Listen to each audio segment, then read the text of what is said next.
Okay, good evening. Hello, let's go. This is your girl Yams, and you guys are back for another episode of Islandish Podcast. This is episode 31, and we have with us the teacher, the musician, the singer, the band. I call you the band manager for the Jags Pop Band, and an all around amazing person when it comes to music and owner of Harmony Entertainment, Miss Shaquita Stubbs. Clap, clap, clap, clap. Welcome to the show. Thank you so much. It's Thanks a pleasure to have you here. After. Now, she used to be my teacher back in the day, Island up there. But we ain't talking about that. We are talking all about her being a teacher, being involved in music and entertainment. Everybody knows that is something I absolutely love to talk about here in the Bahamas in terms of its diversity from the different ways people come at Bahamian music, put it on a global scale, and have established businesses and careers using Bahamian music. Right. So let's talk about you from the very beginning. You are from Grand Bahama, so let's talk about that. Well, I'm actually not from Grand Bahama. Where you People from, don't girl? know. Born in Nassau. Nah, we claim But, my mom works for customs, so, that's transferring here and there. Got but you. Grand Bahama has been the longest place that we've been, and I've been here since, I think, 2004. Okay. I was somewhere around there in that vicinity. Yeah. Okay, great. So what influenced you to get into being a teacher, getting into music? What was your first introduction to music growing up? My grandfather was a musician. Okay. And I was the first grandchild.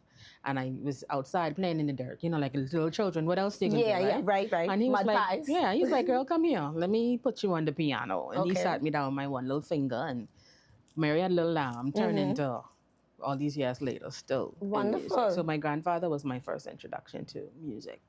Yes. So with your love for music, which instruments do you play right now currently? I play piano, saxophone, drums, but I'm a singer mostly, of course. That's what people know me as. But the people don't know is that my degree is in composition. I'm a classical composer. Oh. I write classical music. That's interesting. Yeah. You write classical music. A lot of people don't do that. No, we don't. No. So what got you down that lane? I don't know. I know I used to write a lot of songs, like little gospel songs. Like my classmates could attest to. Every time we have an assembly, I can write on a song based on the assembly or however. And it was amazing because when I went off to college, I thought when I said I wanted to write music, it was going to be me writing little gospel songs, going in the studio, laying the little tracks, whatever. Didn't know they was going to put me in front of a computer with this music software and tell me I must write classical. But what was interesting and what they said to me is because they were like, are you sure this is what you want to do? And I'm like, why? And they were like, well, case in point, you're black. Okay. You're a woman from the Bahamas, yes, and you want to be a composition major, even more the reason why. I was like, sure, yeah, this is what I want to do. Yeah. Yeah. So have you done any work or anything that people know about or probably they don't even know about? I wouldn't say people know about it. I mean, I guess if people follow me on YouTube, I do have some of my classical works up, but I guess that isn't something that they would look for from me. Also, I've written some gospel.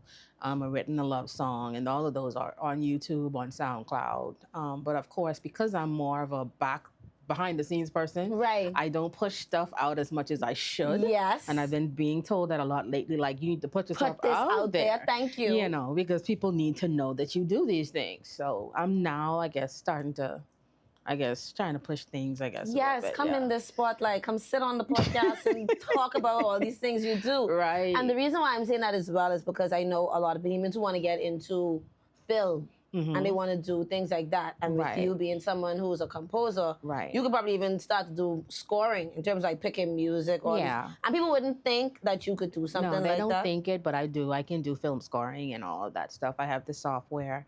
But I just haven't had a student that came into my classes that I want to compose. I'm waiting for that student to walk in and be like, I want to be a composer, because I think that would be the happiest day ever. But I haven't had that yet. They've dabbled here and there. And, they've written little songs here and there, but not to say, I want to actually sit down and compose a piece of classical music. That's not something I've encountered yet in my almost 20 years. Now let's talk about your 20 years of teaching. How did you transition from classical composer, being your studies in college, to now being a music teacher and, I ain't gonna lie, one of the best music teachers I've ever had? Thank Gotta give you you. your flowers for that. Thank you. So, what transitioned you into that, and what has kept you being a teacher? Funny thing is, and I think my mom might be watching, but my mom said to me one day, I came home from school, she said, go and apply for teaching. And I said to my mom, I will never be a teacher. And 20 years later, God has a sense of humor because I am still in the classroom teaching. But I think the transition for me, it wasn't hard because being a composer, the main thing that we had to be big on was music theory. And that's a lot of what I taught when I first came in. All of the performing arts stuff didn't come into scene until 2014. Yes. So it was kind of easy in the beginning, but I'm kind of a person who I sit and I observe what's going on, and then I try to figure out how I can change it and make it better. And so over the years, that has just been my goal. When I came into the system, seeing how it was, and then figuring out how we can take it to the next level. So every year, there's just kind of a goal on, okay, how can I improve on what I've done previous years? And so that's kind of what's been, I guess, my driving force of I guess you should say, how I can make it better, what other opportunities I can create for the students, how can I push myself as an educator to be better for the students, how can I change myself as an educator as these kids are changing. As new things come on the scene, we as educators, or me as an educator, I say I don't want to be a part of that. Like if they're on TikTok, why can't I be on TikTok? If they're doing this, why can't I figure that out? Because I have to be able to talk to them on their level. And especially in entertainment, because we have AI singing now. So what did I do? I went and learned how to make AI videos. And so now the kids are like, now Miss Stubbs isn't going to be teaching us anymore. We're going to have this AI person talking. But as things change, as educators and as myself, I just try to change with that. I love that. That's actually very innovative. A lot of teachers actually don't do that. No shade, no tea. But to see that you actually want to keep up with what's relevant with children, because it's important to keep them engaged. Because I even remember for me, it was hard for me to be engaged in school because... Oh, I know. Yeah, it was boring. I finished my work early. And I just tell Yamis, pick up a mic. That's like, you know what, go talk. You ain't want to sing, all right, then talk. You could do that too.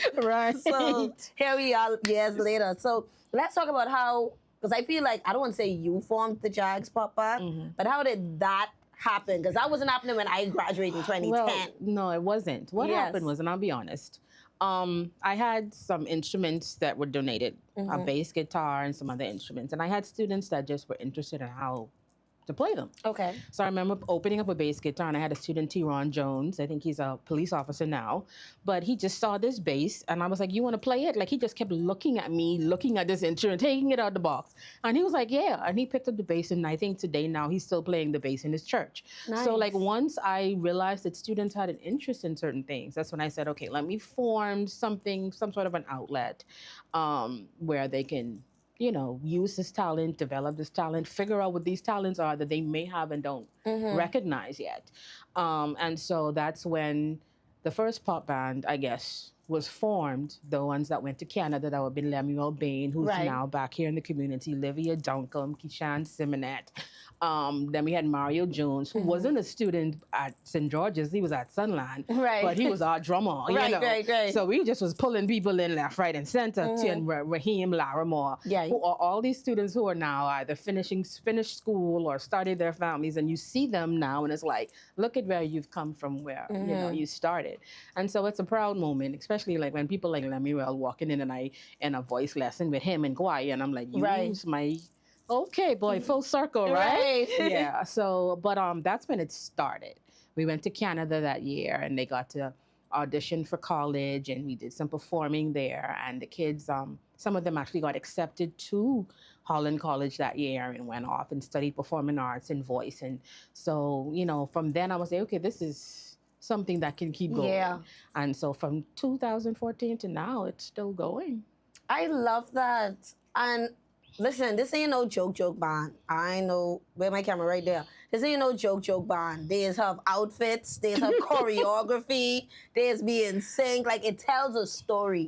And it goes to show that either you or y'all as a group, y'all put a lot of thought into it. To the point, like, y'all are like y'all rivaling some of these grown adult bands. Like, y'all giving them a run for their money. So what advice would you give a person who wants to do things like that with young people? You mentioned being on their level, but what's the other things? Well, you have to have a passion for it first. Like I guess I had to develop my passion for it, but some people have been born to teach. Like I Right. just had to develop it because and I love doing it, even with its challenges. But the biggest thing when it comes to students, especially creative students, is finding out where their strengths are. Okay. Because you can have a student that comes in and they might not be academically inclined. A lot of creatives and a lot of persons in technical and vocational courses aren't. But you have to find out where their strengths are and capitalize on those strengths. Right. Help them where they're weakest as best as you can as well. So like I'll have a student who might be in my classroom every day, but they're falling down in other areas. You still have to find out as a teacher, how can I balance what they have and bring everything else up? Right. That they need. Right. So you have to have a passion for it, and then you have to have a vision too. You have to know, okay, this is what I want. This is what I envision to happen, and then figure out how you can make it happen, even if it's asking for help. Because as one of my problems, I don't like asking for help, and I had to bite the bullet and be like, sometimes you just need help.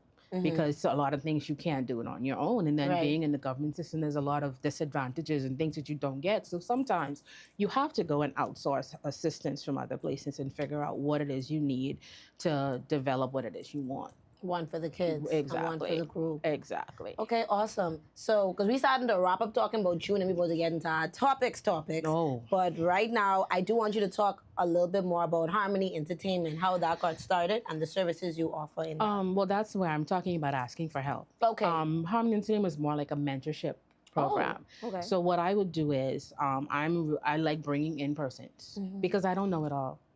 Miss Stubbs can't dance. Right. Miss Stubbs ain't about to choreograph. Okay, got you. Nothing. So that's where Stefan Cartwright and Colette Parker come in because Miss Stubbs can't do that.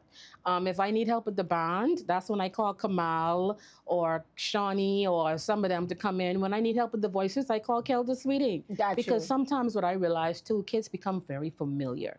So because it's me, I can tell them forever, go work on your diction, go sing, go do something. And they ain't gonna do it. But they go to national arts and the adjudicator say, you need to spend more time on diction. They're in the mirror for the rest of the week working on it. Yeah. So that's what I noticed. When it comes from me, a lot of times it's not received the way it should be because, you just You're too close to home. You always fussing. You always rowing, But if somebody else comes in and tells them the same thing, it's received a lot better. And so I use that to my advantage. I also offer lessons. I have some voice students right now. So sometimes people come and say they want some voice lessons for their kids, or sometimes the pageant girl needs help. Dominic and Daryl are really good with bringing me in with the pageant girls with their talents. If they want piano lessons, if they need help with theory, when we do BGCSE classes, a lot of times I have students from other schools that come into the BGCSE classes. So there's that aspect of it. And then there's the entertainment aspect of it, where I do private weddings, shows, hotels, wherever. Right. So I do that. I did 2 weeks at Bimini Resort World in Bimini. I'll do our Lukaya in the lobby or a private function. So there's the mentorship, there's the teaching, and then there's the entertainment part of it. Right. There's the community, the education, and the money. Right, there you go. I got it. Perfect sense, working in harmony together. Yes, I get it. yeah, there you go. All right. All right. So we're going to take our first commercial break, and then when we come back, we're going to continue talking with Shaquita Stubbs all about music here in Grand Bahama. Hi, everybody. I'm Jason. And I'm Cheryl. Join us here on Superior Talk Bahamas YouTube channel every Tuesday at 6 for Let's Talk, where we talk about issues that matter to you. We try to come up with workable, practical solutions so we have more action and less talk. See you on Tuesday. Okay, so we're back with Islandish Podcast with Miss Stubbs, the big teacher. Now, you've been at St. George's for how many years? Almost 20. Next 2026 will make 20 years. 20 years. Yes. Oh, yeah, because, I graduated. Makes sense. Okay, Yes. I'm putting my business out there. Right. Right. Okay, so with you being there for 20 years and watching students transition, especially with education and different things like that, what are some of your challenges as being a government school teacher? Some of the challenges, I think when it comes to kids transitioning, it's Well, when it comes to performing arts, period, I think it's convincing the parents that Right. it makes sense 1st because it's like, why you want to go in performing arts? What you can do with that? Yeah. And so, as a teacher, I now have to show them what their child can do with a degree or this background in performing arts. And so that's where, partnering with schools and getting scholarships and stuff come into play because I have to show them at the end of the day, this is what could possibly happen. However, the child has to apply themselves. Right. But I think the biggest challenge now is, I know when I was in school, and a lot of kids were more interested, I guess, and there was less distractions. Yeah. And so it's like the interest and the distractions, they friends right now. Yeah. It's like, I distracted with this, I want to do this, so I don't want to practice. So that's the biggest issue that I'm facing right now. When it comes to the educational system, it is what it is, to be honest. So there's a lot of things that you just don't take on because you realize there's nothing that you can do to change it's above it because you. it's above me. Yeah. So I tell persons all the time, it doesn't matter who sits in the top chair. I'm just going to do what it is I'm supposed to do. I can't worry about who's in place, who's not in place, who's doing what. I, as a teacher, have a responsibility. So as long as I'm doing my job, I'm fine. Yeah. So I don't take on all the other Right. extra stuff. Yeah, that's why you could last almost 2 decades. Yeah, because I realized what my job is. My job is to teach the kids. Right. And so as long as that's what I'm doing, you can't find fault if someone's doing what they're supposed to be doing, right? So as long as I'm doing that. So my challenge more so is just ensuring that I have those options for these kids when they come out of school and then getting to them to apply themselves for the 3 years so that they can be able to take those opportunities. Got you. Yeah. Do you see social media culture being somewhat of a deterrent? I want to blow it up. Okay. And this is why, and I'm not being funny, but this is my dilemma. Okay. Give a scenario. You ask a child to do an assignment. All they have to do is do assignment and upload the assignment. You can sit there and you can edit a TikTok video and you can upload a TikTok video, but you can't upload my assignment. Doesn't it require the same thing? Yeah. But I tell them all the time, like, y'all are smart, stupid, or stupid, smart. However, you have this thing in your hand called a cell phone Master of. that has a plethora of information at your fingertips, and you don't take advantage of it. And it's like, that's my pet peeve right now. And that's why I say sometimes I have to meet them at their level because, okay, y'all sitting here using AI to write y'all assignments, right? Y'all going to chat GPT, like, we ain't smart enough to realize you don't talk like this on a regular basis. Yeah, you don't talk like that. You don't write you that can give word. me a paper that have these big words, and I'm like, what does it mean? No, I don't know, but you wrote it, Right. So let me use AI now to create these little images and put little intros to my lessons together so that y'all can see it can be used for good. It don't have to be used for bad. Right. And so that's my thing with social media. It's like they spend so much time on their phones, but they're not doing anything constructive. Right. Anything positive. Nothing positive. And we say we want to move towards technology, but it's somewhere down the line, someone has to teach them how to use it responsibly. Yeah. And I don't know if that's gonna happen. Yeah, and put up safeguards and stuff too. But my thing is, these kids are so smart. So, for instance, and I'm gonna say it on live. The children can tell me how to put a VPN on my phone to block out the TikTok and thing and on campus. Yeah. So it's like they're smarter than us. We saying, we blocking all these things, and the children say, okay, You think you blocking it? let me put this in so I can still do, So, in the United States, you have second graders going to school and getting an iPad, but we can't even get past the cell phone issues. Right. You see what I'm saying? Like, we're so behind the 8 ball where we could be so much further ahead. But I tell the kids they cost it on themselves because they haven't learned how to use these things responsibly. Right. You're not giving the powers that be an incentive to even want to include this technology. Exactly. They're not. Because you're being reckless with it. Exactly. Understandable. I think that's the same thing like when we was in school, right?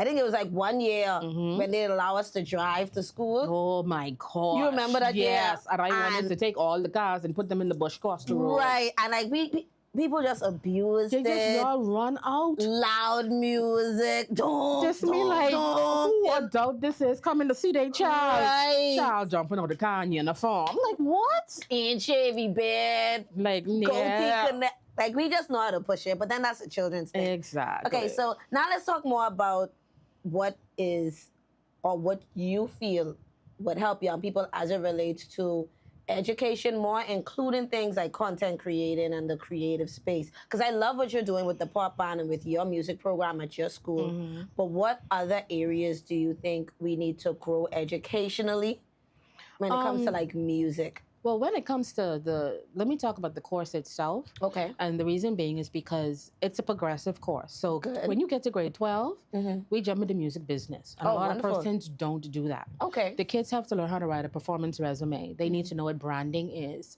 I actually wrote the books that I use for the course. Nice. And so this year I am tweaking it because I'm adding technology, AI, content creation, all that stuff, because this is the new stuff now that's coming on board that people are using now to make money from. Right. And so it doesn't always have to be you singing. I know I came in contact with a lady on TikTok who sings, but the AI creations sing the music that she writes. You don't see her, you just see these images singing songs that she wrote. Why is it that my student can't say, I wrote a song, and then I show them how to make the AI images, and then show them how to do the lip singing, and that's something that we can do. So that's why I keep saying I have to stay up with the trends, and I have to stay up with the times, because I want to know now, okay, what's the new thing coming in that my students can learn, and how can I give that to them?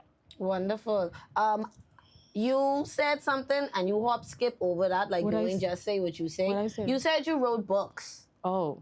And books that you use to teach. Are these books you're selling? Are they published? Well, Are you shielding the knowledge for yourself? I just use them for the kids. Okay. Really, but I am in the process right now of publishing a book. It's called Triple Threat, a guide for performing arts students. Okay. And it's probably going to be out hopefully within the next couple of months. We're just doing the tweaking with it. Yes, put that on Amazon. All that stuff, and then they're going to put it on Amazon for the ebook, audiobook. But basically what it is I know a lot of students coming into performing arts might not know what it entails. So it kind of gives them an idea of what's going to happen when they come into the course. Right. And then what they can expect leaving. So it talks about the audition process, the press kits, all that stuff. Because when they get in grade 12, we do music business, they have to do a press kit. So we have Alfred Anderson who comes in all the time and they does their headshots. Then we have the performance resume, any productions or anything that they were in, all that stuff, their resume, their repertoire, but all songs or monologues or whatever they've done for the 3 years that they've been in the course, so they have an actual portfolio to present at the end. And so that the book is kind of taking them through all of that, and then what you should have on audition, what to expect on an audition, what the future could hold for you, where could you go. So that's what the book is going to cover. Listen, when I tell you all my alma mater, your school could never, your favorite school could never. They ain't got no Shaquita Stubbs. Okay then? No, because it's really good that you're doing this, because a lot of young people, they feel like, and like I said, I blame social media for this as well. They feel like these things because come instantly, and it's not. Like, oh yeah, I can drop this song, it can go viral, and then I can be on Love and Hip Hop or on Body. And the social media has just made it so.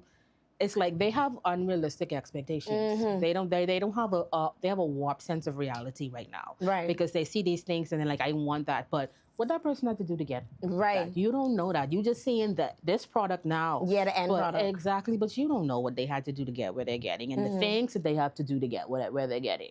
You know, and you're not prepared for that. So don't. Yeah, these kids. Huh? Yeah, pretty much. I understand. I get it. Yeah. We're going to take our next commercial break, and then when we come back, we're going to talk more about the music industry here in the Bahamas. Yo, what's up, Bahamas? My name is Andrew Williams, aka Cat. And I'm your boy Mix. And we're representing Off the Bench, the #1 talk sportcast in the Bahamas. In the world, my boy. My bad partner. So we cover anything sports throughout the Bahamas. We cover our Bahamian athletes wherever they are, and they're making waves in sports. We cover them. Hey, just tune in. That's every Wednesday here on Superior Talk at 6:00 p.m. Sharp. The #1 talk show in the world, Craig. We are back without the heart attack. We are here on Islandish Podcast talking to the lovely Shaquita Stubbs. But before we get back into it, we want to remind you guys to make sure you are liking, commenting, and sharing this video with your family and friends. Hit the subscribe button below for the Superior Talk channel. Now let's get back into it. Yes. So with you being someone who performs, you sing, and I have to admit, I love when I'm at events, especially like when it's like a wine and sip or a nice jazz event. And I know Shaquita on the keys and she's singing, like, okay, we can have a time, we can have a time. Goodness. So let's talk about some of the challenges that comes with that industry in terms of getting yourself out there and getting bookings and things like that. What are some of the challenges you face? I guess it's competitive. Okay. I guess in a sense, and it depends on what persons are looking for, and then it depends on if they're willing to pay. Right, big part. Definitely, this is not the United States of America where you get paid for these things, big bucks. Yeah. So here it's like you kind of, I think you just take what you can get, and then it makes it kind of difficult for persons coming after to say, oh, I want to get paid more, and then they're going to say, oh, but I could get this person for less than that. Right. Even when it comes to the kids, I think my biggest pet peeve with that is you tell me, like how you said, persons would say to them, oh, you guys are on the level as of All other these bands, other adult bands, but yeah. you want to pay them $3,000, $4,000, and then you want to throw the kids $500 just because they're kids. You know, because they're kids, and it's not fair because they have to put in the same amount of time as practice and losing after school, and then this is their holiday, and you know, so it's stuff like that that I think is. I don't know. It's just hit and miss here, just in the Bahamas in general. Yeah. I think, you know, other islands might, I guess, be more lucrative in that because they have a lot more venues. But it's limited here in Grand Bahamas to where you could really perform and sing. And then if you have 10 persons that they're trying to rotate, then, you know, I know, for instance, me trying to be in the lobby of the hotel, it's like I'll get a gig here or there and then won't hear anything for months. So, you know, it's just up and down. Yeah, and, you know, coming and goes of pretty it. much, Yeah. It's not really as stable as it would be. And that's actually a really good angle. Yeah. Because I've interviewed other entertainers and they don't talk about that in terms of like, sometimes it's just the economy. Yeah. Like they don't need a singer for these slow months. Right. And then when things start to pick back up, that's when they reach out to get something done. So that's a good perspective to look at it at. With you being someone who plays with your piano and has to travel, how difficult is it moving? It depends because sometimes I can do a gig and they might have a piano there. Like when I went to Resort World in Bimini, they have a piano in the lobby. Okay. You know, so some nights I'll use the piano and then some nights I'll use karaoke tracks if they wanted some like reggae or some more upbeat stuff that you can't really do with a piano by yourself, right? So, you know, I'm versatile in that way to where, and then I think one time I went there and they needed a saxophone player for a wedding, you know, so it just depends on what's needed. But as far as traveling with my piano, I ain't got on a plane with a piano. They're gonna have to find me a piano there. But here it's not really difficult. I think the only place I had to have my piano consistently was at the upstairs when I was there. But it was just a matter of setting it up and then having somebody break it down. So of course I ain't about to lift no piano. So I have to have one of a very good engineer, and Lamrado Bo is very, very good engineer for me as well as my pop band. So they just call him the pop band engineer. So I just have to call him and be like, hi, I need a favor. I have to sing. I don't know, I'm gonna lift the speaker. You know, You know, so a few minutes of your time. Yeah, pretty much. So, but other than that, like if I, for instance, if I'm in the lobby of the hotel, they have a piano there, or I just use tracks. Do you think you being so diverse in terms of the instruments you use and your ability to sing as well, has that made you have a bit of an edge? Because with you being able to do saxophone and piano, and you could sing with your instruments or with tracks, do you think that gives you somewhat of an edge as an entertainer? I guess it depends. For instance, I played piano with Dave Mackey's band for like almost 11 years. I was just playing piano and singing backgrounds for him, you know, and so that kind of, you know, gave me a wider variety of repertoire and genres that I can sing as well, because in doing that, you know, they did a lot of rock and roll and like all those kinds of stuff. And so now I'm like, oh, I could sing this song. So, and then I can go and sing with Kamal and have Kamal back me up at a party, and then I didn't know I could do this with this song, and so I just kind of put everything in the box and just pull from it, you know, like okay, and then figure out like okay, you need a band, let me get that together. Okay, you just need a soloist, you need a violin player. Okay, let me figure that out. That's kind of what I've kind of become too. Like persons will call me and say, I need a violin player for a function on Saturday. You know anybody? Hold on 1 second. Let me go in my arsenal and figure out my Rolodex. Exactly. And see what it is like. So I guess it makes me a little versatile. It does. Yeah. Because it's not like and I think that's an issue that a lot of entertainers in general. So even like with me, I started off with just MCing, but then I realized I had to broaden it. So then I added the radio thing and the podcast thing. So I feel like that's the thing with being in Grand Bahama. Right. You can't be a one-trick pony. Right. You have to have a couple things in your artillery belt. Right. So you could just be able to pull out, like, oh, you need that, I do that too. Right. Or I know someone. So like for me, I guess because I also do graphic designing, Right. and then I do the AI stuff now, and I build websites, and I do like book covers. Like I do all that stuff. So if anybody needs me for anything, it's like, okay, I could do that too. Now it's just getting people to pay for it. But, Right, that is that's the another trick. thing. But I have a lot of things that I can do, and so when persons come, I try to help as best as I can with, or if I can't help them, send them to somewhere where I know they can get the help they need. So, now I want to circle back to the children, but I feel like the children is a big part of how people in Grand Bahama know you for some reason. Yeah, it's like every time someone say, you Miss Stubbs, then they say the pop band. I'm like, oh yeah. Yeah, I'm like, right. Yeah, they don't know me. They know the children. Yeah, right. Exactly. But I've known you initially, of course, not only being my teacher, but knowing that you sing. And knowing that you're just a singer. And you're an amazing singer, amazing pianist, great on the sax. And then now with the pop band and everything. What's the thing that keeps you motivated in doing music besides your love for it? I would say the kids, like Okay. we put piggyback into the kids. I think when I see them accomplishing, it kind of gives me a boost. Like, okay, you're doing this for the right reasons. Because just like everybody else, I get discouraged. I'm like, I don't want to do this no more. These shows are driving me crazy. And then somebody gets it. That's like, oh, this is why I'm doing it. Or this one gets off to school, and I'm like, this is why I'm doing it. Or so it's moments like that that keeps me motivated. When I realize that what I'm doing is touching and reaching, even if it's just one. Because I had to learn a long time ago, you're not going to reach everybody. And I Right. think when I first started teaching, that was my thing. I had to reach everybody. But if you just reach one, two, you're still doing an amazing job. And I think a lot of teachers need to hear that. You're not going to reach everybody, but as long as you're reaching the one, the two, or if they were here and you see them making one step or jumping one hurdle, you've accomplished something. So don't beat yourself up if the whole masses aren't moving. Right. If they're even moving just a little inch, pat yourself on the back because you're doing something amazing. Love that. Love that. That's good encouragement right there. Good energy. Good energy. So my other question after that wouldn't also be along the lines of students, but also would be how do you even keep them motivated and engaged? Because I see a lot of like even youth directors in churches and things like that. They're trying to find ways to keep the children motivated and engaged. And we mentioned about using AI and technology that they have at their disposal. But what other tricks or tips do you use? The only thing I do is I stay relevant. I just have to.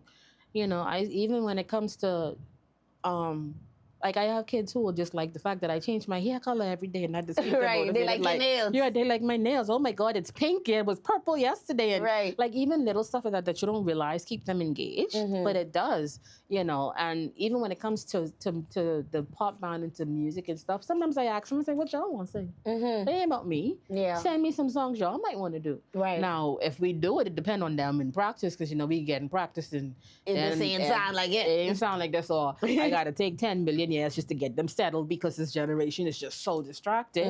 But I asked them, I'm like, what is it that y'all want to do? Like, I just had a conversation with a student the other day. I said, what's your goal for this coming year? Right. Like, do you actually want to know that? Yeah, I want to know what's your goal, what's your plan, what you want to accomplish, because sometimes they just want to know that you care enough to ask those questions. Right. And so sometimes that in itself keeps them motivated. Because so like my teacher asks me what my goal is, and I tell her what my goal is. So at the end of the year, I better meet my goal. Yeah, because she sounds like she about to look for this. So it's just little stuff like that. Yeah. Being someone who helps young people go off to school and get the opportunities in the creative spaces and stuff, what advice do you have for parents who have children who are creatives? First thing, don't discourage them. My mother loved her to death. The one thing she never did was discouraged me. Even the times when I fell off and said, I don't want to, I remember I get jealous because my mommy was playing piano too, and me and her girls to the same music school. I said, I ain't playing piano no more. Right. But the one thing she never did was discourage me. She never said, oh, this ain't gonna be nothing, go be a doctor, go be a lawyer. She supported me to this day. If I tell my mommy on the live right now. Hey, mom, watching the live. Big Okay, ups. so like if I tell I performing today and I go live, we join TikTok to watch me go live and I then love me that. perform it. So don't discourage your children. Support them, because that could be a blessing in the end of the day that can bless these parents, and they Right. just don't know it. Yeah. You know, find out what their strengths, again, find out what their strengths are, find out what their weaknesses. Come and talk to the teacher, because I have moments where I'll tell the parent, if you're unsure, come and talk to me, bring the child, let's have a conversation, let's see where they're at, let's see what your reservations are, and let's work around it. But that's my biggest thing. Don't discourage them. Yeah. And then do your research. Sit down with them yourselves and look at schools and see what the options are, and see what the career options are, and what they could possibly do. And you never know, you know. Yeah. So that's my biggest thing with parents, because a lot of parents don't see a future in it. Right. But don't discourage them, because a lot of times you put them in stuff that they don't want to be in, and they still full Facts. circle right back to the place you tried to discourage them from. Yeah. You know, so, and then they lose years. So let's try to avoid that. Okay. So how's it going with the pop band now as of today? As of today, I just lost 4 members from graduating, and then last year I had lost They 12. lost. Okay. So, and when I say lost, I mean they graduated. So Yeah. it's like last year I lost 12, one shot. Straight out the gate. So I Whole must had band. like 4 left or 6 left. So I had to rebuild. And then this year I lose 4. Like my bass player, piano player, both lead singers going off to school, finished. So right now, when I get back in September, is seeing who I Recruitment have, season, yeah. seeing where we at. Because then when we get back, people then can be like, y'all can perform next week. And I'm like, Jesus, we just reach back. I don't know what I have. Right. Let me breathe, you know. And so I think that's the biggest thing that people don't understand. It's a rebuilding. Yeah. You know, I think I've seen probably 6 pop bands by now. Yeah. You know, really. Your pop bands have really transformed like every year. I think that's one thing what keeps y'all relevant and like almost like, ooh, that's a new set. Like, And that's what they say. Yeah, like, And so ooh, people- that's a and new then lead. people try to compare, you know, like, oh, this one is, and he. I like that one. He yeah, just be moving. Yeah, you understand? Yeah. So it's like, that's what, I think that's what it is. It's like, oh, that's a new set of kids. Okay, Yes. let's sit back and listen to these ones. Yes. You know, and then like, which one is the best? And I don't have a best. Right. You know, Each of them bring because their each own of them, flavor. exactly. Yeah. Each of them have their own flavor. Each of them brought their own personalities. Yeah. And so there's no favorite pop band. Each Right. of them own their rights. Yes. You know, so. I love it. I love it. Yeah. So we're going to take our last commercial break, and then when we come back, we're going to wrap up this amazing conversation we're having with Harmony Entertainment, a.k.a. Miss Stubbs. Yes. Hey. Greetings and welcome to Superior Talk Bahamas. My name is Yvette Swain, and I am here with the Sword Sharpeners Prayer Network. We meet every Monday at 6 p.m., where we dive into the Word of God to see what He would say to us. You are welcome to join us. That's every Monday at 6 p.m. here on Superior Talks. God bless you, and we look forward to seeing you soon. Bye-bye. And we are back with Islandish Podcast. Make sure you guys are following Islandish 242 on your social media platforms. That's Instagram, Facebook, and you're subscribing to the Islandish channel on YouTube. Now, Miss Stubbs, as we start to wrap this conversation up, let's talk about music and new music here in the Bahamas. What are some Bahamian artists, old or new, that you like or love to see perform? I would definitely say Nishi Ellis. Okay, yes. Sherrod, Taylor. Yes, yes. Wendy. It's Wendy. Yes. Shine. Javon. Okay, yes. Love seeing Jens's band. Tony Lowe. Yeah, big ups to Tony. Darnell, who I knew from school. Yeah. When she was in school. And Tony, who I knew from he was... Baby. Yeah, pretty much. It's just refreshing to see, you know, when I see persons. And I just actually reached out to some of DMAC, definitely. I just reached out to some of the artists because I'm revamping one of the history books. Okay. And I just reached out to Nishi and DMAC and Sherrod and those for their bio and stuff because I want to include the new artists in the book so the kids can see, oh, this thing is still going on. Right. And so I'm looking forward to putting this all together now to be able to present that to the kids and say, hey, we still have artists going and happening happening today. So those are some of the ones I love. I love seeing Sherrod on stage. I love seeing Nishi on stage. Wendy was here the other day, and my children was eating that up. Okay. Like, you know, so it's good to see. Yes. Awesome. So what are your views on new Bahamian music compared to old Bahamian music? All I can say is they're just taking the old and just making it better. Okay. They're coming up with their own style, their own flavor, which I love. Like Jens combining Junkanoo and jazz. Yes. You know, and Nishi doesn't just do Bahamian. You know, she puts a spin on her reggae and everything. Wendy has the soca. So it's like everybody's making their own mark. You know, and Shine just I think Shine is just being the studio all day, just waiting for someone like, what we doing today? Yeah, what we doing today? Like, what we doing tomorrow? Like, he must be living the studio, you know. So I just love to see the creations and what they come up with at the end of the day. You know, it's always different. There's always their own flair on it, and you know, it's inspiring. And sometimes the kids listen and be like, oh, okay. And then I know my student LaShawn, he had just written the song and he got his own little flair on it and stuff like that, you know. So it's like I think they listen and then they're like, okay, let's see how we could bring this into our own. So yeah. I love that. I love that. And I like the fact that because some people just be bitter. You know what I mean? Like some Bahamian musicians and stuff, like they be upset that the shine ain't coming to them.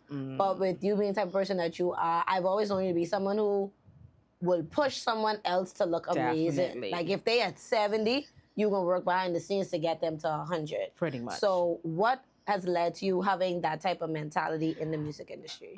Because my thing is, I just feel like we just need more support.